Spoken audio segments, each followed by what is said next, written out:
మీరు దేవుని సంబంధులుగా ఉండాలనుకుంటున్నారా? మీరు రాబోవు కాలమునకు మంచి పునాది వేసుకోవాలనుకుంటున్నారా? మీరు మేలుకు తగిన ఫలం పొందుకోవాలనుకుంటున్నారా? అయితే సత్యవాక్కు అనే టీవీ కార్యక్రమాన్ని వీక్షిద్దాం. Praise the Lord. Jesus Christ prayer ministries వారు నిర్వహించు సత్యవాక్కు అనే టీవీ కార్యక్రమాన్ని వీక్షిస్తున్న మీ అందరికీ మా వందనాలు. ఇప్పుడు మా మామయ్య గారైన పాస్టర్ ఏ సాల్మన్ రాజు గారు వాక్యోపదేశాన్ని అందించెదరు. మనందరం విని దైవ దీవెనలు పొందుకుందాం. Praise the Lord. ప్రభు నామానికి మహిమ కలుగును గాక. మన ప్రభువును రక్షకుడైన యేసుక్రీస్తు నామములో సత్యవాక్కు అనే ఈ టీవీ కార్యక్రమాన్ని వీక్షిస్తున్న సహోదరి సహోదరులందరికీ వందనాలు తెలియపరుస్తున్నాం. సమయమందు దేవుని వాక్యాన్ని మనం వినడానికి స్పాన్సర్ చేసిన కుటుంబం సహోదరి శాంతమ్మ గారు, వారికి వందనాలు తెలియపరుస్తున్నాను. మరి సమయమందు పరిశుద్ధమైన బైబిల్ గ్రంథంలో నుంచి దేవుని వాక్యాన్ని మూల వాక్యం మనం చదువుకున్నాం. కీర్తన గ్రంథము 34 కీర్తన 14వ వచనం. కీడు చేయుట మాని మేలు చేయము. ప్రార్థన చేసుకున్నాం. మహోన్నతుడా, పరిశుద్ధుడా, నీ స్తోత్రాలు స్తుతులు చెల్లిస్తున్నాం. మహిమ ఘనత ప్రభావం చెల్లిస్తున్నాం. చదవబడిన లేఖన భాగాన్ని మీరు దీవించి ఆశీర్వదించండి. మీ పక్షమున నిలవబడుకున్న నన్ను జ్ఞాపకం చేసుకోండి. మీ ప్రజలతో ఏ మాటలైతే మాట్లాడాలి అని ఉద్దేశించున్నారో ప్రతి మాట నా హృదయంలో పెట్టి నోటి ద్వారా వినిపించండి. ఈ వాక్యము వినడానికి సిద్ధపడినటువంటి ప్రతి బిడ్డను మీరు జ్ఞాపకం చేసుకోండి. వినగలిగిన చెవి, గ్రహించే జ్ఞానము, వాక్యానుసారమైన జీవితాన్ని ఇచ్చి అయా మీరు ఆఖరికి మమ్మల్ని అందరినీ సిద్ధపరుచుకొని మా ద్వారా నశించిపోతున్న ఆత్మలను అనేక మందిని పరలోక రాజ్యానికి సిద్ధపరుచుకోమని ఈ వాక్యానికి స్పాన్సర్ చేసిన సహోదరి శాంతమ్మ గారిని, వారి కుటుంబ సభ్యులను దీవించి ఆశీర్వదించమని యేసు నామములో అడుగుతున్నాను తండ్రి, ఆమేన్. మంచిది క్రీస్తునందులరా. సమయమందు మనము మూలవాక్యాన్ని చదువుకున్నాం. మన అంశము కీడు చేయుట మాని మేలు చేయాలి అనే అంశంలో నుంచి దేవుని వాక్యాన్ని 2వ భాగాన్ని మనం ఈరోజు ధ్యానం చేసుకున్నాం. గతంలో మొదటి భాగాన్ని ధ్యానం చేసుకున్నాం. దానికి సంబంధించి మరి ఒక 3 విషయాలు మనం తెలుసుకున్నాం. మరి అదే అంశంలో నుంచి 2వ భాగాన్ని ఈరోజు మనం ధ్యానం చేసుకొని మరి ముందుకు కొనసాగదాం రా. అవును, మనం కీడు చేయటం మాని మేలు చేయాలి. ఎందుకంటే మనం దేవుని బిడ్డలమి. దేవుని వాక్యము ఈ రీతిగా సెలవిస్తుంది. మరి ఒక వాక్యాన్ని మనం చదువుకొని మరి ముందుకి కొనసాగదాం. యోహాను రాసిన 3వ పత్రిక 11వ వచనాన్ని మనం చూస్తే, ప్రియుడా, చెడు కార్యములను గాక మంచి కార్యములను అనుసరించి నడుచుకునుము. మేలు చేయువాడు దేవుని సంబంధి, కీడు చేయువాడు దేవుని చూసినవాడు కాడు. చక్కటి మాటను మనం తెలుసుకున్నాం. ఇక్కడ 2వ భాగంలో మొదటి పాయింట్ ఏంటంటే, మేలు చేసేవారు దేవుని సంబంధులు. అవును, ఎవరైతే మేలు చేసేవారు ఉంటారో వారందరూ కూడా దేవుని సంబంధులై ఉన్నారు. క్రీస్తునందులరా వాక్యం మనకు తెలియపరుస్తుంది. అవును కదా, మేలు చేసేవారు దేవుని సంబంధులు, కీడు చేసేవారు సాతాను సంబంధులు. మరి ఈరోజు నువ్వు ఎలా ఉన్నావు? ఈ వాక్యం వింటున్న దేవుని బిడ్డ, నిజంగా నువ్వు దేవుని సంబంధం అయితే మేలు చేసే వ్యక్తిగా ఉంటాం, మేలు చేసే కుటుంబంగా ఉంటాం, మేలు చేసే సంఘంగా ఉంటాం. అవును, మేలు చేసే గుణం ఎవరిది? దేవునిది. దేవుడు మేలు చేస్తాడు, ఆయన బిడ్డలు కూడా మేలు చేస్తారు. కీడు చేసే మరి గుణం ఎవరిది? సాతాన్ది. సాతానికి సంబంధించినటువంటి వారు, సాతాను చేత నడిపించబడేవారు కీడు చేస్తూ ఉంటారు. ఈరోజు నువ్వు ఎలా ఉన్నావు? మరి దేవుని సంబంధంగా ఉన్నావా? అందుకే మొదటి పాయింట్ మనం తెలియపరుస్తుంది, మేలు చేసేవారు దేవుని సంబంధులు. ఎందుకు పిల్లరా ఆలోచించండి, దేవుని సంబంధులు వారు అని అంటే పిల్లరా గమనించండి, దేవుని యొక్క వాక్యము మనకు తెలియపరుస్తుంది. మరొక లేఖన భాగం కూడా మనం చూస్తే అక్కడ కూడా ఇదే విధంగా వాక్యం తెలియపరుస్తూ ఉంటుంది. చూడండి, మొదటి యోహాను రాసినటువంటి పత్రిక 4వ అధ్యాయము 4వ వచనంలో కూడా ఇదే మాట రాయబడి ఉంది. అక్కడ ఏమని ఉందంటే, చిన్న పిల్లలారా మీరు దేవుని సంబంధులు, దేవునికి మహిమ కలుగును గాక. క్రీస్తునందుకరా ఇక్కడ భక్తుడు రాస్తూ చక్కటి మాటను తెలియపరుస్తున్నాడు. చిన్నపిల్లలారా మీరు దేవుని సంబంధులు. అవును, ఈ వాక్యం వింటున్నటువంటి సహోదరి సహోదరుడా, మరి నీ జీవితంలో నీవెవరో తెలుసా? నీవు దేవుని సంబంధివి. ఎందుకు దేవుని సంబంధమయ్యాము అంటే, మనము మన పాపాలు విడిచిపెట్టాం, మన పాపాలు ఒప్పుకున్నాం, మన పాపాల నిమిత్తమై పశ్చాత్తాపడ్డాం, మారు మనసు పొందాం. ప్రభు అయిన యేసు క్రీస్తుల వారిని సొంత రక్షకునిగా అంగీకరించాం. ఇదిగో నీటి మూలంగాను ఆత్మ మూలంగాను ఇదిగో బాప్తిస్వం పొందాం. అందుకే యేసు రక్తము చేత మనం కడగబడ్డాం కనుక మనం దేవుని సంబంధులమై ఉన్నాము కదా. మరి అంత మాత్రమే కాకుండా యేసు రక్తాన్ని మనం పానం చేస్తున్నాం కనుక అందుకే దేవుని సంబంధులమై ఉన్నాం. మరి యేసయ్య వాక్యాన్ని, ఆత్మీయ ఆహారాన్ని మనం భుజిస్తున్నాం కనుక అందుకే దేవుని సంబంధులమే. ఆయన సహవాసంలో మనం ఉన్నాం కనుక మనం దేవుని సంబంధులమై ఉన్నామని వాక్యం తెలియపరుస్తుంది. ఈ సమయంలో క్రీస్తునందులరా గమనించండి. అందుకే ఆయన దేశంలో మనం ఉన్నాం కనుక దేవుని సంబంధులమై ఉన్నాము. ఆయన రక్తము మనలో ప్రవహిస్తూ ఉంది, ఆయన దేశం మనలో ఉంది.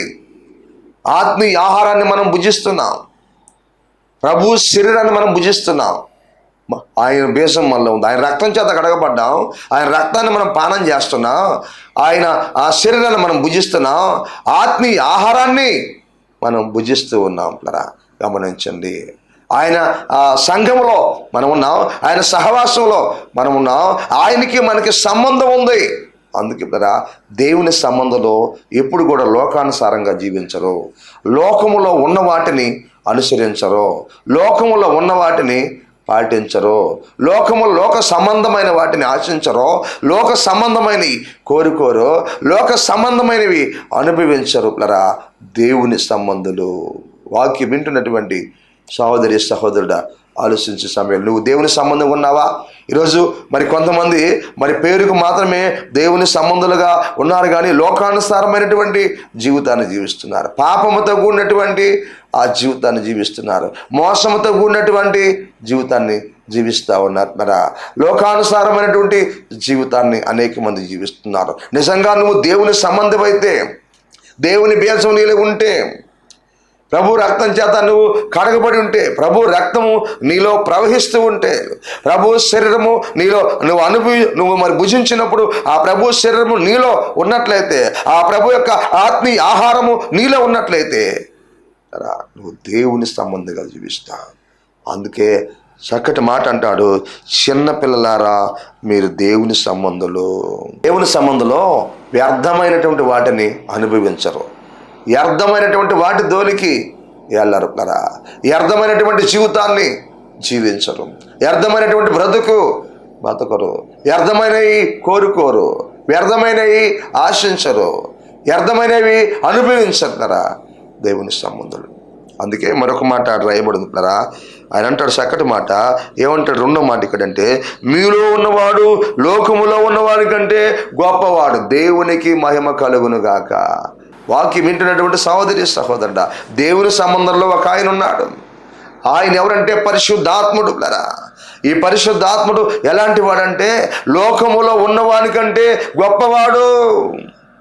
దేవుని సంబంధంలో పరిశుద్ధాత్ముడు నడిపిస్తాడు, పరిశుద్ధాత్ముడు వాళ్ళు పాలిస్తూ ఉంటాడు, పరిశుద్ధాత్ముడు వాళ్ళకి చక్కటి ఆలోచన ఇస్తాడు, చక్కగా వారిని నడిపిస్తాడు, మంచి మార్గంలో వాళ్ళు నడిపిస్తాడు, మేలైన మార్గంలో వాళ్ళు నడిపిస్తాడు, జీవము కలిగినటువంటి మార్గంలో వాళ్ళు నడిపిస్తాడు, సత్యమైన మార్గంలో వాళ్ళు నడిపిస్తాడు. అందుకే వాక్యం వింటున్న దేవుని బిడ్డ గుర్తించు. అందుకే దేవుని సంబంధంలో ఎవరున్నారంటే లోకములో ఉన్నవానికంటే గొప్పవాడు. ఎవరా గొప్పవాడో? పరిశుద్ధాత్ముడు. ఎప్పుడైతే మనం నీటి మూలంగా, ఆత్మ మూలంగా, నీటి మూలంగా బాప్తిస్వం పొందాము, పరిశుద్ధాత్మ వరమును మనము కలిగిన వారంగా ఉన్నాం, ఆయన్ని కలిగిన వారంగా ఉన్నాం. ఆయన మనలో ఉన్నాడు. ఆయన మనల్ని నడిపిస్తూ ఉంటాడు, ఆయన ద్వారా మనం నడిపించబడతా ఉంటాము. ఆయన ఎలాంటి వాడంటే లోకములో ఉన్నవాడికంటే గొప్పవాడు. లోకములో ఉన్నవాడు ఎవరు? సాతానుడు. లోకంలో ఉన్నవాడు సాతానుడు, లోకంలో ఉన్నవాడు అబద్ధికుడు, లోకములో ఉన్నవాడు మోసగాడు, లోకములో ఉన్నవాడు నష్టపరిచేవాడు, లోకములో ఉన్నవాడు. అందుకే దేవుని సంబంధంలో ఎవరుంటారు? రెండోదంటే పరిశుద్ధాత్ముడు ఉంటాడు. పరిశుద్ధాత్మ దేవుడే వారిని నడిపిస్తూ ఉంటాడు. సర్వ సత్యములోకి వాళ్ళు నడిపిస్తాడు, మంచి మార్గంలో వాళ్ళు నడిపిస్తాడు. ఇప్పటికప్పటికి వాళ్ళు బలపరుస్తూ వస్తాడు, ఇప్పటికప్పటికి వాళ్ళని ఒప్పిస్తూ వస్తాడు, ఇప్పటికప్పటికి వాళ్ళు సరిచేస్తూ వస్తాడు, వాళ్ళని దిద్దుతూ వస్తాడు, వాళ్ళ మంచి మార్గంలో నడిపిస్తూ వస్తాడు, వాళ్ళకి చక్కటి మార్గాన్ని బోధిస్తాడు, చక్కటి ఆలోచన ఇస్తాడు. అందుకే వాక్యం వింటున్నటువంటి సహోదరి సహోదరుడు ఆలోచించు. నీలో ఉన్నవాడు లోకములో ఉన్నవానికంటే గొప్పవాడు. నువ్వు దేవుని సంబంధం అయితే నిజంగా నీలో ఒక ఆయన ఉన్నాడు. ఎవరైనా? పరిశుద్ధాత్ముడు. ఆయన ఎలాంటి వాడో లోకములో ఉన్నవానికంటే గొప్పవాడు. అనగా లోకములో ఉన్నది ఎవరు? సాతానుడు, అపవాది, మోసగాడు, అబద్ధికుడు, అబద్ధమునకు జనకుడు. లోకంలో ఉన్న వానికంటే గొప్పవాడు నీలో ఉన్నాడు. వాక్యం వింటున్న దేవుని బిడ్డ, నువ్వు సామాన్యమైనటువంటి వ్యక్తివి కాదు, నువ్వు సాధారణమైనటువంటి వ్యక్తివి కాదు. యేసు నామములో రక్షించబడినటువంటి నీవు, యేసు రక్తములో కడగబడినటువంటి నీవు, యేసు రక్తములో విమోచించబడినటువంటి నీవు, యేసు నామము ద్వారా విడుదల పొందినటువంటి నీవు సామాన్యమైన వ్యక్తివి కాదు, నువ్వు సాధారణమైనటువంటి వ్యక్తివి కాదు. నీలో ఒక ఆయన ఉన్నాడు. ఆయన లోకములో ఉన్నవాడి కంటే నీలో ఉన్నవాడు గొప్పవాడు. కనుక మూడో మాట అక్కడ రాయబడి ఉంది, క్రీస్తు యేసునందు గమనించండి, చక్కటి మాట అక్కడ రాయబడి ఉంది. గనుక మీరు వానిని జయించి ఉన్నారు, దేవునికి మహిమ కలుగునుగాక. లోకములో ఉన్నవాడిని మీరు జయించున్నారు, లోకములో ఉన్నవాడిని మీరు ఓడించున్నారు. లోకములో ఉన్నవాడి కంటే మీలో ఉన్నవాడు గొప్పవాడు కనుక ఆ గొప్పవాడు ఇదిగో ఏం చేస్తున్నాడంటే మీకు విజయాన్ని ఇస్తున్నాడు. కనుక వాడిని మీరు జయించున్నారు. దేవుని సంబంధులు పరిశుద్ధాత్మ దేవుని యొక్క సహాయముతో లోకాన్ని జయిస్తారు, పాపాన్ని జయిస్తారు, మోసాన్ని జయిస్తారు, అన్యాయాన్ని జయిస్తారు, అక్రమాన్ని జయిస్తారు, సాతాను జయిస్తారు. సాతాను కుయుక్తుల్ని, సాతాను కుతంత్రాల్ని, సాతాను ప్రయోగాల్ని జయిస్తారు. దేవుని సంబంధులు ఎందుకు జయిస్తారంటే వారిలో పరిశుద్ధాత్ముడు ఉన్నాడు. ఈ పరిశుద్ధాత్ముడు ఏం చేస్తాడో తెలుసా? లోకములో ఉన్నవాడిని జయించే శక్తిని ఇస్తాడు, లోకములో ఉన్నవాడిని జయించే పవర్ ఇస్తాడు. ఈరోజు అనేక మంది లోకానికి ఆకర్షితులైపోతున్నారు, పాపానికి లోబడిపోతున్నారు, వ్యసనానికి లోబడిపోతున్నారు, అనేకమైనటువంటి చెడు అలవాట్లకి లోనైపోతున్నారు, పాపంలో బ్రతుకుతున్నారు. ఈరోజు అనేక మంది సంఘాలకు వస్తూ కూడా సరైన జీవితాన్ని జీవించటం లేదు, సరైనటువంటి విశ్వాసం కలిగి లేరు, సరైనటువంటి వాక్యానుసారమైన జీవితం లేదు, సరైనటువంటి నమ్మకత్వం లేదు, సరైనటువంటి నీతి లేదు. ఎందుకు అలా ఉన్నారు? నువ్వు నిజంగా దేవుని సంబంధం అయితే నీలో ఉన్నవాడు లోకములో ఉన్నవాడి కంటే గొప్పవాడు. వాడి ద్వారా ఏం చేయగలవు? నువ్వు ఈ లోకాన్ని జయిస్తావు, పాపాన్ని జయిస్తావు, మోసాన్ని జయిస్తావు, అన్యాయం జయిస్తావు, అక్రమాన్ని జయిస్తావు, సాతాను కుతంత్రాలు జయిస్తావు, ఆశలు జయిస్తావు, కోరికలు జయిస్తావు, శరీరాశను జయిస్తావు, నేత్రాశను జయిస్తావు, జీవపు ఢమ్మాన్ని జయిస్తావు. ఎందుకో తెలుసా? నువ్వు దేవుని సంబంధమే. ఆచారాలను పాటించవు, అలవాట్లను పాటించవు, లోకములో ఉన్నవి వ్యర్థమైనవి కొన్ని ఉన్న మరియు కొన్నిటిని నువ్వు పాటించవు. దేవుని సంబంధం అయితే, దేవుని బేజం నీలో ఉంటే, ఆ పునాది నీలో ఉంటే, నీలో పరిశుద్ధాత్ముడు ఉన్నాడు, లోకంలో ఉన్నవాడి కంటే గొప్పవాడు. ఆయన నీకేం చేస్తావు తెలుసా? వాక్యం తెలియపరుస్తూ ఉంది. కనుక మీరు వాడిని జయించి ఉన్నారు. ఎవరిని జయించున్నారో? సాతాను జయించున్నారు. సాతాను జయించే పవరు దేవుడు నీకు ఇచ్చున్నాడు, ఆ శక్తిని దేవుడు నీకు ఇచ్చున్నాడు, ఆ బలాన్ని నీకు ఇచ్చున్నాడు. దావీదుకి దేవుడు ఆ బలాన్ని ఇచ్చి, ఆ శక్తినిచ్చి గొలియాతుని ఓడించినట్టుగా, గొలియాతును జయించినట్టుగా, గొలియాతు మీద విజయాన్ని సాధించినట్టుగా యవనస్తుడే లరా గమనించండి. దేవుని శక్తి, దేవుని పవరు, దేవుని సన్నిధి, దేవుని మహిమ, దేవుని ఆత్మ దావీదు మీద ఉంది పిల్లరా. అందుకని ప్రకృతి సంబంధి అయినటువంటి పిల్లరా ఇదిగో గొలియాతుని జయించగలిగాడు. ఆత్మ సంబంధిగా జయించగలిగాడు. దేవుని ఆత్మ కలిగిన వాడుగా జయించగలిగాడు, ఓడించగలిగాడు, జయించగలిగాడు, చంపగలిగాడు పిల్లరా. గమనించండి, రాజ్యాన్ని కాపాడుకోగలిగాడు, రాజును కాపాడుకోగలిగాడు, ప్రజలను కాపాడుకోగలిగాడు. దేవుని ఆత్మ కలిగిన వాడు, దేవుని సన్నిధి కలిగిన వాడు, దేవుని మహిమను కలిగినటువంటి వాడు పిల్లరా. ఈరోజు నువ్వు కూడా దేవుని సంబంధం అయితే నీలో ఉన్నవాడు లోకములో ఉన్నవాడి కంటే గొప్పవాడు. నువ్వేం చేస్తావో వాడిని జయిస్తావో. లోకంలో ఉన్న ఆశలు, కోరికలు, తలంపులు అన్నీ కూడా జయిస్తావు. ఈరోజు నువ్వు జయించగలిగి ఉన్నావా? వాక్యం వింటున్న సహోదరుడా ఆలోచించు. దేవుని వాక్యం మనకి సమయమందు తెలియపరుస్తూ ఉంది. రెండో విషయాన్ని మనం చూద్దాం పిల్లరా. తిమోతికి రాసిన మొదటి పత్రిక 6వ అధ్యాయము 18, 19 వచనాలు మనం చూద్దాం. ఇక్కడ మనం ఆలోచన చేస్తే రెండో పాయింట్ ఏంటంటే పిల్లరా, మేలు చేసేవాళ్ళ విషయంలో మనం చూడాల్సింది, మేలు చేసేవారు రాబో కాలమునకు మంచి పునాది వేసుకొనిచున్నారు. దేవునికి మహిమ కలుగును గాక. మేలు చేసేవారు రాబోయే కాలానికి మంచి పునాది వేసుకొనిచున్నారు. అవును పిల్లరా, గమనించండి. మేలు చేసేవారు, నువ్వు మేలు చేస్తే వచ్చే కాలానికి మంచి పునాది వేసుకొనిచున్నావు. ఎవరైతే ఈ భూలోకంలో రక్షణ పొంది మేలు చేస్తున్నారో, మంచి చేస్తున్నారో, మేలైన దాన్ని అనుసరిస్తున్నారో, మేలైన మార్గంలో నడుస్తున్నారో, వాళ్ళ విషయంలో రాబోయే కాలానికి వాళ్ళు మంచి పునాది వేసుకుంటున్నారో. అవును, క్రీస్తు యేసునందు పిల్లరా మనిషికి 2 కాలాలు ఉన్నాయి. ఈ భూలోకంలో ఒక కాలము, ఈ భూలోకంలో ఒక కాలము. ఈ కాలము అశాశ్వతమైనది, ఈ కాలము స్థిరమైనది కాదు. ఈ కాలము త్వరగా గతించిపోద్ది. ఈ కాలం అశాశ్వతమైనది. మనుషులు ఎంత బలవంతుడైనా, ఎంత ధనవంతుడైనా, ఎంత పేరు కలిగి ఉన్నా, ఎంత పలుకుబడి కలిగి ఉన్నా, ఈ లోకములో వస్తు వాహనాలు కలిగి ఉన్నా, డబ్బు కలిగి ఉన్నా, ఇల్లు స్థలాలు పొలాలు కలిగి ఉన్నా, ఆస్తిపాస్తులు కలిగి ఉన్నా, ఇది అశాశ్వతమైనటువంటి లోకం. ఈ లోకాన్ని ఏ రోజైనా విడిచిపెట్టాలి, ఎప్పుడైనా విడిచిపెట్టాలి, ఏ సందర్భంలోనైనా విడిచిపెట్టాలి. దేవుని పిలిపిస్తే ఈ లోకాన్ని వదిలిపెట్టాలి. ఈ లోకం శాశ్వతమైనది కాదు, లేకపోతే ఈ కాలం శాశ్వతమైనది కాదు, ఈ కాలం స్థిరమైనది కాదు. ఎప్పుడైనా ఈ కాలాన్ని వదిలిపెట్టాలి, ఈ లోకాన్ని వదిలిపెట్టాలి. మనిషికి మొదటి కాలము ఏమిటంటే ఈ భూలోకంలో ఉన్న కాలము.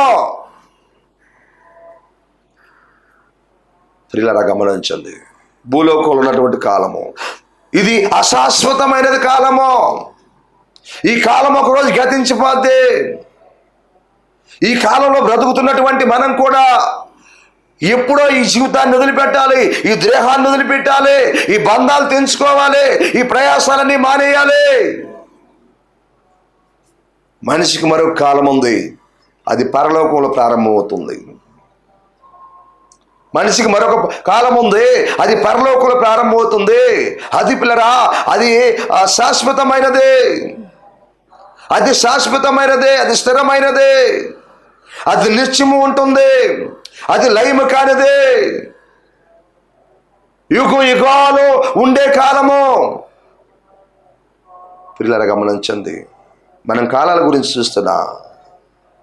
పిల్లరా, తిమోతికి రాసిన పత్రిక ప్రకారంగా మేలు చేసేవారు రాబోయే కాలానికి మంచి పునాది వేసుకొని ఉన్నారు. రెండో పాయింట్ పేరు గమనించండి.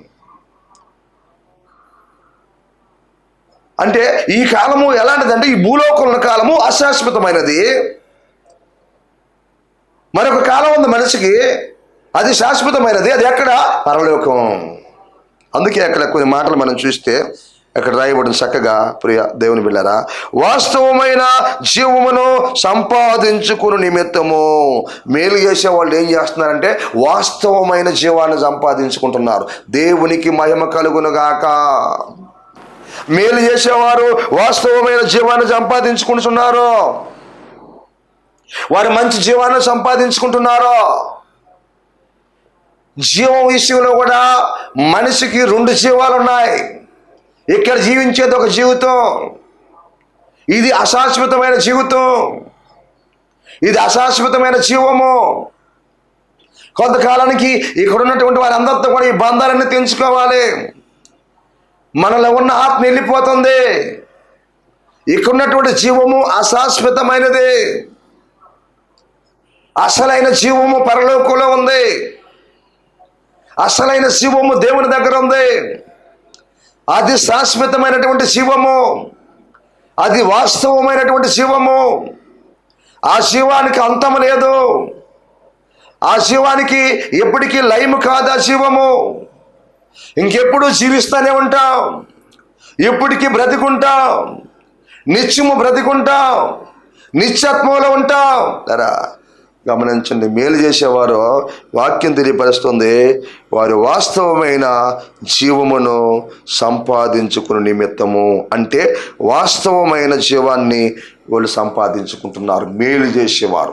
ఈ వాక్యం వింటున్న సహోదరి సహోదరుడా, నీ జీవితంలో నువ్వు మేలు చేసే వ్యక్తిగా ఉంటే వాస్తవమైన జీవాన్ని సంపాదించుకుంటా. ఇక్కడున్న జీవము ఎంతకాలం ఉంటాం, ఈ లోకంలో ఎంతకాలం ఉంటాం, ఈ జీవితంలో ఎంతకాలం ఉంటాం గమనించండి. ఈ లోకము శాశ్వతం కాదు, ఈ జీవితం శాశ్వతం కాదు, ఈ జీవం శాశ్వతం కాదు. పరలోకం శాశ్వతము, అక్కడ జీవించే జీవితము శాశ్వతమైనది. కనుక అందుకనే రాబోయే కాలానికి వాళ్ళు మంచి పునాది వేసుకుంటున్నారు, వాస్తవమైన జీవాన్ని సంపాదించుకుంటున్నారు. నీ సంగతి ఏమిటి? ఈ వాక్యం వింటున్న సహోదరి సహోదరుడా, ఈ భూలోకంలో తిన్నామా, తిరిగామా, తాగామా, సుఖించామా, అనుభవించామా, జీవించేసామా, బతికేసామా, సాల్లే అనుకుంటున్నావా? నీ జీవితంలో మరొక జీవం ఉంది, జ్ఞాపకం చేసుకుని. నీ బ్రతుకులో మరొక జీవం ఉంది. ఆ జీవాన్ని నువ్వు సంపాదించుకోవాలి. ఎప్పుడు సంపాదించుకోవాలి? భూలోకంలో బతికున్నప్పుడే సంపాదించుకోవాలి. నీలో జీవం ఉన్నప్పుడే ఆ జీవాన్ని సంపాదించుకోవాలి. నువ్వు జీవంతో ఉన్నప్పుడే ఆ జీవాన్ని సంపాదించుకోవాలి. నువ్వు ప్రాణంతో ఉన్నప్పుడే ఆ వాస్తవమైన జీవాన్ని సంపాదించుకోవాలి, ఆ పరలోకాన్ని సంపాదించుకోవాలి. క్రీస్తునందుకులరా, అందుకే కింద మాట అక్కడ రాయబడింది, తమ కొరకు మంచి పునాది వేసుకునిస్తున్నారు, దేవునికి మహిమ కలుగును గాక. రెండో మాట, తమ కొరకు మంచి పునాది వేసుకునిస్తున్నారు. మొదటిదేమో వాస్తవమైన మేలు చేసి మంచి చేసి వాస్తవమైన జీవాన్ని సంపాదించుకుంటున్నారు. రెండో మాట అంటాడు, తమ కొరకు మంచి పునాది వేసుకునిస్తున్నారు, తమ ఆత్మకు మంచి పునాది వేసుకునిస్తున్నారు, రాబోయే కాలానికి మంచి పునాది వేసుకునిస్తున్నారు. గమనించండి, ఈరోజు నీ ఆత్మకు పునాది ఉందా? ఈ వాక్యం వింటున్నటువంటి సహోదరి సహోదరురా, ఆలోచించి దేవుని వాక్యం తెలియపరుస్తూ ఉంది. ఈరోజు నీ ఆత్మకు మంచి పునాది వేసుకుంటున్నావా? నీ ఆత్మను మంచి పునాది మీద నువ్వు కట్టుకుంటున్నావా? ఆలోచించు. మీ ఇంటికైతే మంచి పునాది వేసుకుంటున్నావు, లోతుగా దువ్వి ఇంటికి పునాది వేసుకుంటున్నావా? గమనించండి, ఈ అశాశ్వతమైన లోకంలో అవును కదా, అనేకులు తమ ఇళ్ళకి మంచి పునాది వేసుకోవడం. గమనించండి, ఇవన్నీ కూడా ఒకరోజు లయమైపోతాయి. ఇవన్నీ ఒకరోజు పిల్లరా ఇదిగో శిథిలమైపోతాయి. ఇంటికి మంచి పునాది, ఇంకో దానికి మంచి పునాది, ఇంకో దానికి మంచి పునాది, ఇంకో దానికి మంచి పునాది, వీటికి మంచి పునాది వేసుకుంటున్నావే. అసలు నీ ఆత్మకు పునాది వేసుకున్నావా? మంచి పునాది. నీ జీవితానికి మంచి పునాది వేసుకున్నావా? నీ బ్రతుక్కి మంచి పునాది వేసుకుంటున్నావా? కట్టడాలకైతే మంచి పునాదులు వేసుకుంటున్నారు ఈరోజు అనేక మంది. ఎందుకంటే అశాశ్వతమైనటువంటి ఈ కాలంలో, అశాశ్వతమైన ఈ లోకంలో గట్టిగా ఉండాలని, స్థిరంగా ఉండాలని, కదిలిపోకుండా ఉండాలని, చాలా సంవత్సరాలు ఉండాలని గట్టి పునాది వేసుకుంటున్నారు. లోతుగా దువ్వి గట్టి పునాది వేసుకుంటున్నారు. అశాశ్వతమైనటువంటి ఈ యొక్క లోకంలో మంచి కట్టడాలు కట్టుకుంటున్నారే, మంచి పునాదులు వేసుకుంటున్నావే. నువ్వు నీ ఆత్మకు పునాది వేసుకున్నావా? నీ జీవితానికి పునాది వేసుకున్నావా? నీ బతుకు పునాది వేసుకున్నావా? రాబోయే కాలానికి మంచి పునాది వేసుకున్నావా? ఆ పునాది వేసుకోవాల్సిన బాధ్యత నీ మీదే ఉంది. ఎవరికి ఓళ్ళే పునాది వేసుకోవాలి. నీ జీవితానికి నువ్వే పునాది వేసుకోవాలి. రాబోయే కాలానికి మంచి పునాది వేసుకోవాలి. పరలోకంలో బతకడానికి మంచి పునాది వేసుకోవాలి. ఈ భూలోకంలో ఉన్నప్పుడే మంచి పునాది వేసుకోవాలి. శాశ్వతమైన పునాది వేసుకోవాలి. అది ఇప్పుడే నీ జీవితంలో జరగాలి, ఇప్పుడే నీ బ్రతుకులో జరగాలి. ఎలా కట్టుకుంటున్నావు నీ పునాది? ఏదో తాత్కాలికంగా వస్తున్నాను పోతున్నాను అనుకుంటున్నావా? ప్రభువుని నమ్ముకొని ప్రభు దగ్గరకు వస్తూ ఏదో వస్తూ పోతున్నాను అనుకుంటున్నావా? నీ పునాది సరిలేకపోతే రేపు నువ్వు నష్టపోతావో. నీ పునాది బాగా కట్టుకోకపోతే నువ్వు నష్టపోతావో. నీ కొరకు నువ్వే పునాది వేసుకోవాలి. అది వ్యక్తిగతం. కుటుంబంలో కొంతమంది ఉంటే ఎవరికి వాళ్ళే పునాది వేసుకోవాలి. ఒకరి పునాదుల మీద ఒకరు ఉండేదాన్ని ఒకరు కట్టుకునే దానికి వీలు పడదు. నీ వ్యక్తిగతం ఇదే, నీ ఆత్మ ఇదే. నీ ఆత్మ నువ్వే రక్షించుకోవాలా, నీ ఆత్మ నువ్వే కాపాడుకోవాలా, నీ ఆత్మకు నువ్వే గట్టి పునాది వేసుకోవాలా. వాక్యం వింటున్న దేవుని బిడ్డ ఆలోచించే సమయంలో వాక్యం తెలియపరుస్తుంది. అందుకే తమ కొరకు మంచి పునాది వేసుకునిస్తున్నారు. లేఖన భాగం తెలియపరుస్తూ ఉంది. ఆలోచించు. ఈరోజు నువ్వు ఎలాగంటే అలాగే నీ జీవితాన్ని కట్టుకుంటే, నీ సాక్ష్యాన్ని కట్టుకుంటే, నీ బ్రతుకుని కట్టుకుంటే, రేపు ఈ లోకాన్ని వదిలిపెట్టిన తర్వాత, ఈ జీవితాన్ని ముగించిన తర్వాత ప్రభు దగ్గరికి వెళ్ళాలి. అక్కడికి వచ్చినప్పుడు ఇక్కడ నీ పునాది ఎలా వేసుకున్నావో, ఇక్కడ నీ పని ఏ విధంగా కట్టుకున్నావో, నీ జీవితాన్ని ఎలా కట్టుకున్నావో, నీ సాక్ష్యాన్ని ఎలా కట్టుకున్నావో, నీ బ్రతుకుని ఎలా కట్టుకున్నావో, భూలోకం ఎలా జీవించావో, నీ యొక్క పనిని అగ్ని వచ్చి పరీక్షిస్తుంది. అక్కడ నీ పని అగ్ని వచ్చి అక్కడ పరీక్షిస్తుంది. కర్ర కొయ్యకాలో గడ్డితో నీ పునాది కట్టుకుంటే రేపు అగ్ని వచ్చి పరీక్షించినప్పుడు కర్ర కాలిపోద్ది, గడ్డి కాలిపోద్ది, కొయ్యకాలు కాలిపోద్ది. ఎందుకంటే దాన్ని పరీక్షించేది ఏదో తెలుసా? అగ్ని వచ్చి పరీక్షిస్తుంది. పిల్లరా గమనించండి. బంగారు వెండి వెలగల రాళ్ళు అగ్ని వచ్చి పరీక్షించినప్పుడు అవి నిలబడతాయి. క్రీస్తునందు పిల్లరా, ఈరోజు నీ పునాది ఎలా కట్టుకుంటున్నావు? తాత్కాలికంగా ఉన్నావా? ఈ లోకమే శాశ్వతం అనుకుంటున్నావా? ఈ జీవితమే శాశ్వతం అనుకుంటున్నావా? ఈ బ్రతుకే శాశ్వతం అనుకుంటున్నావా? ఈ ఉద్యోగమే శాశ్వతం అనుకుంటున్నావా? ఈ వ్యాపారమే శాశ్వతం అనుకుంటున్నావా? ఈ డ్యూటీయే శాశ్వతం అనుకుంటున్నావా? ఈ డబ్బే శాశ్వతం అనుకుంటున్నావా? ఈ ఎండి బంగారాలే శాశ్వతం అనుకుంటున్నావా? ఈ ఇల్లు స్థలాలు శాశ్వతం అనుకుంటున్నావా? ఈ పొలాలు శాశ్వతం అనుకుంటున్నావా? ఇక్కడున్న పేరు పలుకుబడులు శాశ్వతం అనుకుంటున్నావా? ఇక్కడున్న పదవులు శాశ్వతం అనుకుంటున్నావా? ఈ శాశ్వతమని బతుకుతున్నావా? నీ ఆత్మకు పునాది ఉందా? నీ ఆత్మకు పునాది లేకపోతే, మంచి పునాది లేకపోతే, మంచి పునాదిని వేసుకోకపోతే, చెదారంతో నువ్వు కట్టుకుంటా వస్తే ఎవరిని మోసం చేస్తావు? రేపు నీ పనిని అగ్ని వచ్చి పరీక్షిస్తుంది. అప్పుడు కాలిపోద్ది, అప్పుడు అవమానించబడతావు, అప్పుడు నష్టపడతావు, అప్పుడు గుండెలు బాదుకుంటావు. భూలోకంలో బతుకున్నప్పుడు దేవుడు నాతో మాట్లాడినా కానీ నేను పట్టించుకోలేదో, నన్ను హెచ్చరించినా కానీ నన్ను పట్టించుకోలేదో, నా పునాది బాగా కట్టుకోమన్నాడు, నేను కట్టుకోలేకపోయాను, అయ్యో నా బ్రతికలాగ అయిపోయింది, నా జీవితం ఎలా అయిపోయింది అని రేపు నువ్వు బాధపడే సమయం ఒక రోజు ఉంది. అందుకే పరిశుద్ధాత్మ దేవుడు నిన్ను ప్రేమించి ఇదిగో ఈ వాక్యం ద్వారా నీతో మాట్లాడుతున్నాడు. ఈరోజు మంచి విశ్వాసం అనే పునాదిని వేసుకున్నావా? మంచి నమ్మకత్వం అనే పునాదిని వేసుకున్నావా? మంచి నీతి అనే పునాదిని వేసుకున్నావా? మంచి యథార్థత అనే పునాదిని వేసుకున్నావా? మంచి భక్తి అనే పునాదిని నువ్వు వేసుకున్నావా? ఒక నిరీక్షణ అనే పునాది నువ్వు వేసుకున్నావా? ఒక పరిశుద్ధత అనే పునాదిని వేసుకుంటున్నావా? వీటి మీద నీ జీవితం కట్టబడుతుందా? వీటి మీద నీ ఆత్మ కట్టబడుతుందా? వీటి మీద నీ బ్రతుకు కట్టబడుతుందా? వీటి మీద నీ సాక్ష్యం కట్టబడుతుందా? ఆలోచించి ఎలా ఉన్నావు ఈరోజు నువ్వు? నీ పునాది ఎలా కట్టబడుతుంది? అందుకే మేలు చేసేవారు రాబోయే కాలానికి మంచి పునాది వేసుకునిస్తున్నారు. ఎలా? వారు వాస్తవమైన జీవాన్ని సంపాదించుకునిస్తున్నారు. రెండోది, తమ కొరకు మంచి పునాది వేసుకునిస్తున్నారు. మూడో మాట అంటాడు పిల్లరా, అక్కడ జ్ఞాపకం చేసుకోండి. సత్క్రియలు అను ధనము కలిగిన వారు, దేవునికి మహిమ కలుగును గాక. వాళ్ళు సత్క్రియలు అను ధనము కలిగిన వారు తమ ధనములో ఇతరులకు పాలిచ్చువారునై ఉండవల్లని వారికి ఆజ్ఞాపించుము.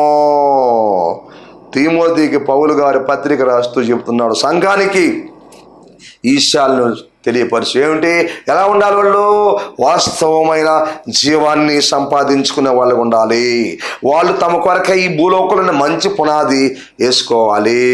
ఏం చేయాలి? మూడోదంటే సత్క్రియలు అని ధనము కలిగి ఉండాలి. దేవునికి మహిమ కలుగును గాక. ఈ వాక్యం వింటున్న సహోదరి సహోదరుడా, మూడోది సత్క్రియలు అనే ధనము కలిగి ఉండాలి. నీవు ఒకవేళ నీ దగ్గర మంచి గృహం లేకపోవచ్చు, మంచి వస్తు వాహనాలు లేకపోవచ్చు, డబ్బు లేకపోవచ్చు, ఎండి బంగారాలు లేకపోవచ్చు, ఆస్తులు అంతస్తులు లేకపోవచ్చు, ఉద్యోగం లేకపోవచ్చు, వ్యాపారం లేకపోవచ్చు, డ్యూటీ లేకపోవచ్చు, నువ్వు పేదవాడు కావచ్చు, నువ్వు పేదరాలు కావచ్చు, నువ్వు చాలా లేములో ఉంటే ఉండవచ్చు. ప్రియా దేవుని బిడ్డలారా, ఆలోచించు. అయితే నీ దగ్గర ఒకటి ఉండాలి. ఏముండాలంటే సత్క్రియలు ఉండాలి, అనగా మంచి క్రియలు ఉండాలి, అనగా మేలు చేసే బిడ్డగా ఉండాలి, మంచి చేసే బిడ్డగా ఉండాలి, మంచి ఆలోచనలతో బ్రతకాలి, మంచి మాటలతో బ్రతకాలి, విషయాలతో మంచి పనులు చేయాలి, మంచి కార్యాలు చేయాలి, ప్రభు నామానికి మహిమకరంగా నువ్వు జీవించాలి, నీ క్రియల్లో ప్రభు కనిపించాలా, సత్క్రియలు చేయాలి. ప్రియులారా, సత్క్రియలు చేయాలి. సత్క్రియలు అనే ధనం కలిగి ఉండాలి. నీ దగ్గర ఈ లోకపరమైన ధనం లేకపోవచ్చు, మంచి చేసే సత్క్రియలో, మేలు చేసే సత్క్రియలో, సహాయం చేసే సత్క్రియలో అనే ధనాన్ని నువ్వు కలిగి ఉండాలి.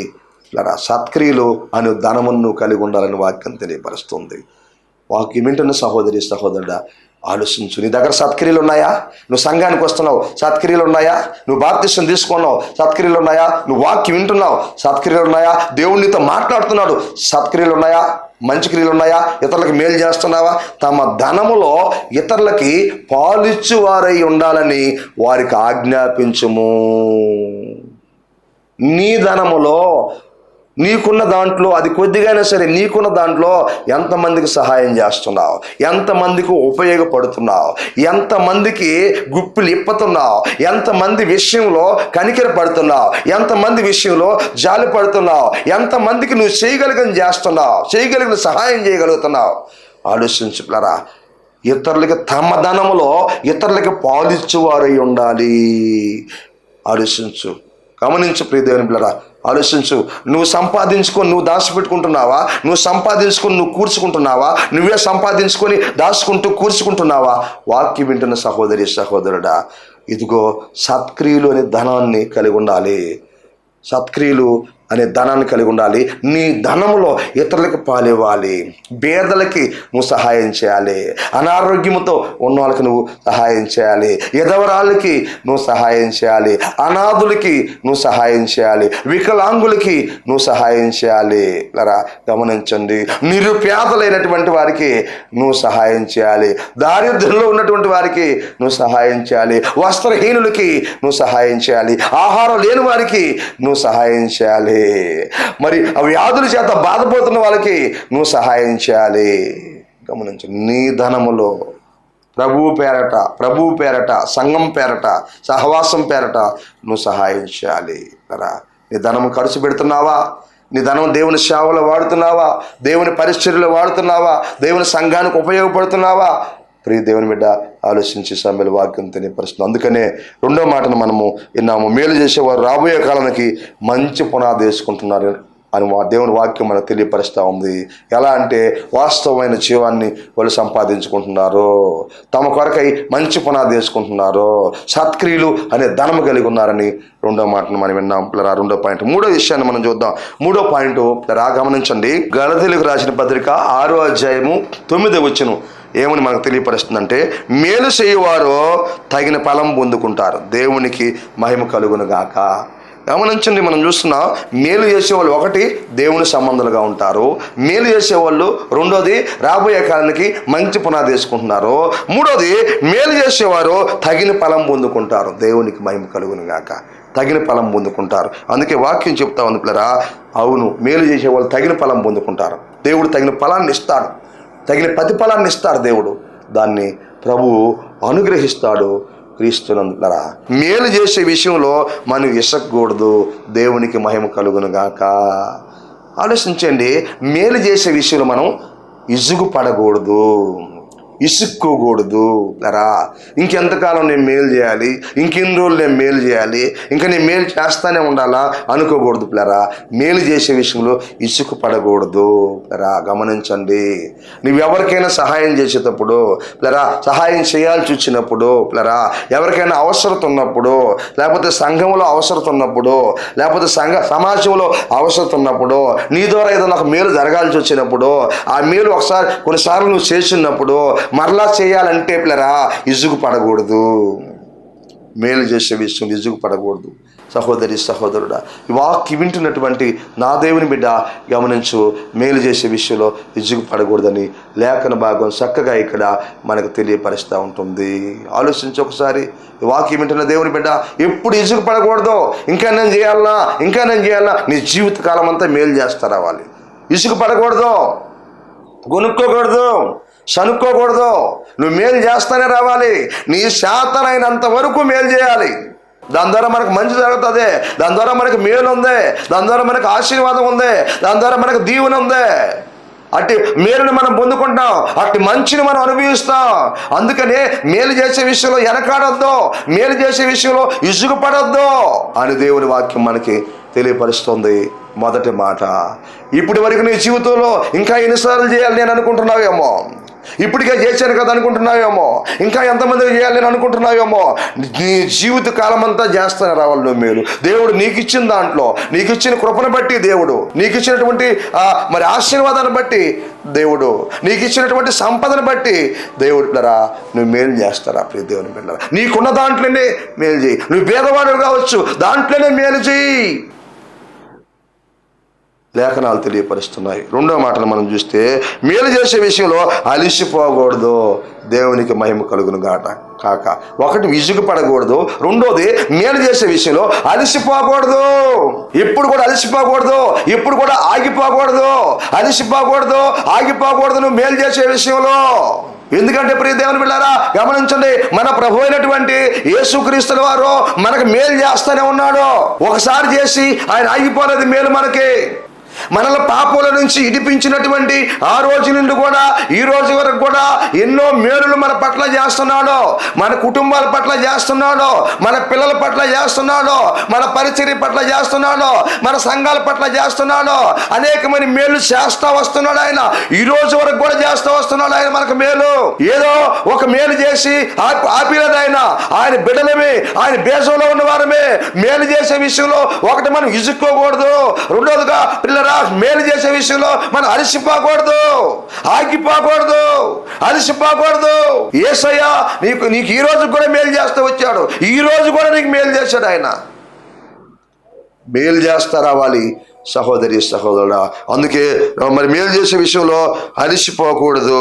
ప్రియ సహోదరి సహోదరుడా, మన జీవితాల్లో ప్రభు మనకు మేలు చేస్తూ వస్తున్నాడు, ప్రభు మనకు సహాయం చేస్తూ వస్తున్నాడు, ప్రభు మనకు కార్యం చేస్తూ వస్తున్నాడు. ఆయన చేస్తూ వస్తున్నాడు. ఎప్పుడు ఆయన చేస్తాడు? మన జీవితకాలం అంతా ఆయన చేస్తూ వస్తున్నాడు.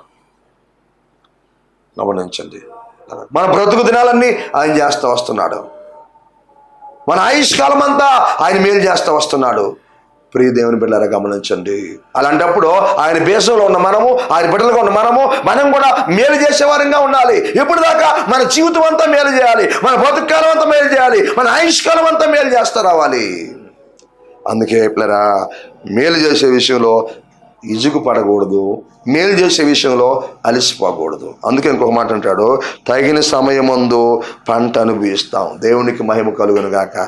ఆ రాయబడిన వాక్య ప్రకారంగా మనం చూస్తే తగిన సమయమందు మనం పంట అనుభవిస్తాం, తగిన సమయమందు పంటను కోస్తాం, తగిన సమయమందు పంటని అనుభవిస్తాం.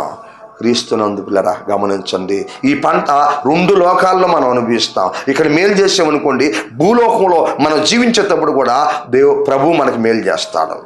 గమనించండి, మనం చేసింది ఎక్కడికి బాదు, మనం ఇత్తింది ఎక్కడికి బాదు పిల్లరా, ప్రభు మనకు సహాయం చేస్తాడు. అంత మాత్రమే కాకుండా రేపు పరలోకంలో పిల్లరా మనం చేసిన దానికి ప్రతిఫలంగా పరలోకంలో ప్రభు మనకు సహాయం చేస్తాడు. మనం చేసింది ఎక్కడికి బాదో, నువ్వు చేసిన మంచి, నువ్వు చేసిన మేలు, నువ్వు చేసిన సహాయము రెండు దగ్గరలో మనం అనుభవిస్తాం. ప్రతిఫలం రెండు దగ్గరలో ప్రభు మనకిస్తాడు. ఒకటి భూలోకంలో మనకిస్తాడు, ఈ ప్రాణంతో ఉన్నప్పుడే, మన కుటుంబాల్లో ఉన్నప్పుడే, ఈ జీవితంలో ఉన్నప్పుడే పిల్లరా, సంఘంలో ఉన్నప్పుడే, సహవాసాలు ఉన్నప్పుడే పిల్లరా దాని ఆశీర్వాదాన్ని మనం పొందుకుంటాం, ఆ దీవెని మనం పొందుకుంటాం. కొంతవరకు ఇక్కడ మనం అనుభవిస్తాం. క్రీస్తురా ఆ తర్వాత ఆలోచించండి, పరలోకంలో మనకు ఆయన ఇస్తాడు దాని ప్రతిఫలం, పరలోకంలో మనకి ఇస్తాడు. మనం చేసేది కొంచెమే, దేవుడు చేసేది మనకి ఇస్తారము. దేవునికి మహిమ కలుగును గాక. మనం చేసేది కొంచెమే, మనం చేసేది తక్కువే, కానీ వాక్యం తెలియపరుస్తుంది. దేవుడు చేసేది మనకి విస్తారంగా సహాయమైన చేస్తాడు. గమనించండి. చూసారా, మనం ఎత్తితే 30 60 100 ప్రభు మనకి సహాయం చేస్తాడు. అందుకే మన జీవితాల్లో మేలు చేసే విషయంలో వెనకబడిపోకూడదు, ఇసుగు పడకూడదు, అలిసిపోకూడదు. మన జీవితకాలం అంతా మేలు చేస్తే తగిన సమయం ముందు పంట అనుభవిస్తాం. నీకంటూ ఒక సమయం ఉంది. నువ్వు అనుకుంటున్నావేమో నేను మంచి చేస్తూ వస్తున్నాను, మేలు చేస్తూ వస్తున్నాను, ఇంకా నేను సహాయం పొందుకోలేకపోతున్నాను, ఇంకా నేను దేవుడి కార్యాలు పొందుకోలేకపోతున్నాను, ఇంకా నా ప్రభు నాకు సహాయం చేయలేదు, ఎప్పుడు ఆయన నాకు సహాయం చేస్తాడు అనుకుంటున్నావేమో. ప్రియ దేవుని బిడ్డ, నీకంటూ ఒక సమయం ఉంది. నీకు మేలు చేసే సమయం ఒకటి ప్రభు దాచి ఉన్నాడు. నీ కుటుంబానికి మేలు చేసే సమయం ఒకటి ప్రభు దాచి ఉన్నాడు. నీ బిడ్డలకు మేలు చేసే సమయం ఒకటి దాచి ఉన్నాడు ఆయన. ఆ కార్యం నీ జీవితంలో జరగబోతా ఉంది. ఆ కార్యం నీ కుటుంబంలో జరగబోతా ఉంది. అది ఇంకా మరి చాలా ఎక్కువ రోజులు లేదు పిల్లరా. గమనించండి, ప్రభు నీకు ఖచ్చితంగా ప్రతిఫలాన్ని ఇస్తాడు, ఖచ్చితంగా నీకు సహాయం చేస్తాడు. అందుకే వాక్యం తెలియపరుస్తూ ఉంది, కీడు చేయటం అని మేలు చేయము. ఇందులో నుంచి 3 విషయాలు మనం ప్రాముఖ్యంగా చూసాం. 2వ భాగాన్ని ఈరోజు మనం ధ్యానం చేసుకున్నాం కదా.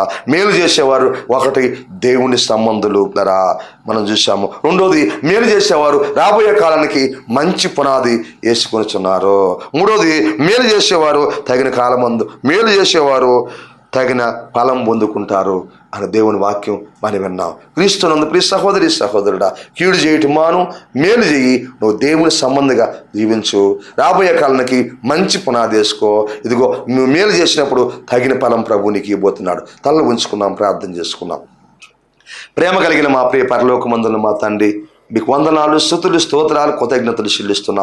మహిమ, ఘనత, ప్రభావం చెల్లిస్తున్నాం ప్రభా. ఈ వాక్యాన్ని ఎంతమంది బిడ్డలైతే విన్నారో ప్రభా తండ్రి, ఇది మొదలుకొని కీడు చేయటం మాని ప్రభా మేలు చేసే కృపను మీరు అనుగ్రహించమని వేడుకుంటున్నా, శుతిస్తున్నాను ఆయన. అయ్యా, మేలు చేసేవాడు దేవుని సంబంధులు అన్నారు ప్రభా. కీడు చేసేవాడు సాతాను సంబంధాలు అయ్యా. కీడు చేసేవాడు మరి దేవుడిని ఎరగని వారిని ఈ వాక్యం తెలియపరుస్తూ ఉంది ప్రభా. అయ్యా, మేలు చేసే బిడ్డలుగా ఈ వాక్యాన్ని ఉన్న వారందరినీ మీరు మార్చమని అడుగుతున్నాం. ఇదిగో అలాగనే ప్రభా ఈ వాక్యాన్ని ప్రతి బిడ్డ ప్రభా నాయన రాబోయే కాలానికి మంచి పునాది వేసుకోవాలి ప్రభా.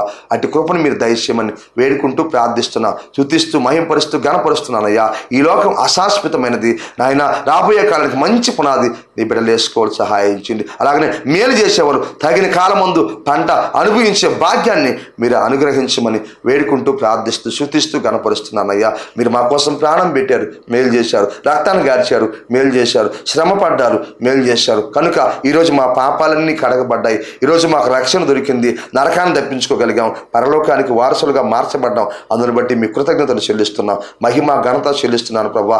అదేవిధంగా నాయన ఈ వాక్యాన్ని స్పాన్సర్ చేసిన సహోదరి శాంతమ్మ గారిని దీవించు, వారి కుటుంబాన్ని దీవించు, వారి బిడ్డలను దీవించి ఆశీర్వదించమని, ఈ చిన్న ప్రార్థన దీవించమని యేసు నామములో అడుగుతున్నాను తండ్రి, ఆమేన్. మన పరమ తండ్రి అయిన దేవుని ప్రేమ, ఆయన కుమారుడైన యేసుక్రీస్తుల వారి కృప, పరిశుద్ధాత్మ దేవుని యొక్క అన్యోన్య సహవాసము ఇరుగుండి మనకి భూలోకున్న సకల పరిశుద్ధులందరికీ ఇప్పుడు ఎల్లప్పుడూ సదాకాలం తోడై ఉండి నడిపించును గాక. ఆమేన్, ఆమేన్. ఇంతవరకు శ్రద్ధగా దేవుని వాక్యాన్ని మీ అందరికీ ప్రభు యేసు నామములో వందనాలు. ప్రభు మిమ్మల్ని దీవించి ఆశీర్వదించును గాక. ఆమేన్. మీ ప్రార్థన అవసరతలకు సంప్రదించవలసిన మా ఫోన్ నంబర్లు 9959458024 మరి యొక్క నంబర్ 9640495124. మా అడ్రస్ కోడూరు కండ్రిగా సోస్త్రికం టిపి గూడూరు మండలం నెల్లూరు జిల్లా. మీ అందరికీ మా వందనాలు.